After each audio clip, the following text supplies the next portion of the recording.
In the world of remote learning, where distance is touted as an advantage, ironically, connectivity and personal connection are crucial for educational success. However, many students throughout the state of Ohio, particularly in the Southeast region, have unreliable internet service or no internet at all. Addressing this issue is crucial because while the pandemic may have thrust school districts into this situation, many anticipate that remote learning will continue to be a part of the education system in the state going forward. When we talk about connectivity-challenged parts of the state, what that typically means is they don't have broadband as an option. And so they have to use hotspots to grab the internet signal through a cell connection and then make that available to a computer or a tablet. However, there are areas where either cell service is not available or there is internet access, but the price tag is too high for families to afford. In those situations, districts are sending students paper and pencil packets to complete their work. Without being able to talk to and see their teachers and fellow classmates, those students can feel disconnected and fall behind or even stop participating. That's why some educators are doing whatever they can to find a way to add a more personal touch. What some of our teachers have done is they've actually done drive-bys at the houses. They've personally taken packets to the students.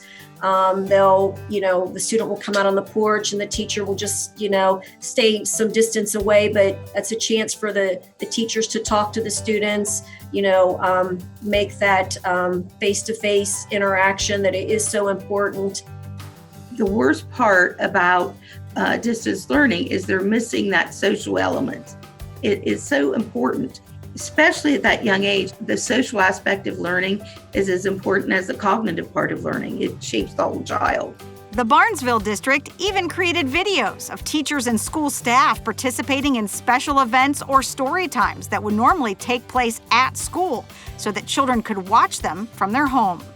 I think it's important now because kids need to understand that even though there's, something in the world going on that might be hard for them to understand, or maybe they're a little bit scared, that it's a sense of normalcy for them. It's a chance for them to continue to see their teachers. It's a chance for them to just kind of sit back and enjoy the story and be happy for a little bit. The state of Ohio is also providing support to teachers to help overcome remote learning challenges.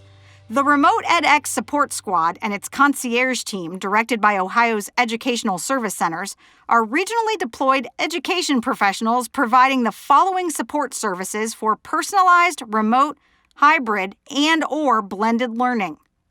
Identifying and providing schools and districts with high-quality professional learning opportunities, child find services, re-engagement support, and targeted whole child supports, procurement of remote distance learning opportunities for students in underserved areas, and curriculum adoption, development, and implementation supports. While we're learning in a pandemic, it's disrupted learning.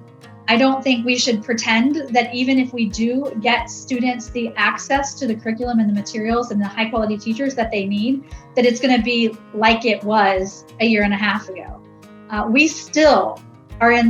We're still disrupted. The educational system is completely disrupted. The support squad is available to use its statewide network to get teachers the training and support they need.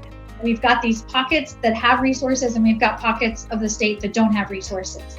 And so Remote edX in general is bringing people together to leverage the resources across the state so that all kids have the opportunity to learn. Teachers have found that students and families respond when they don't feel isolated and alone, and they know their school cares about their success. Educators also need to know they have a support system in place.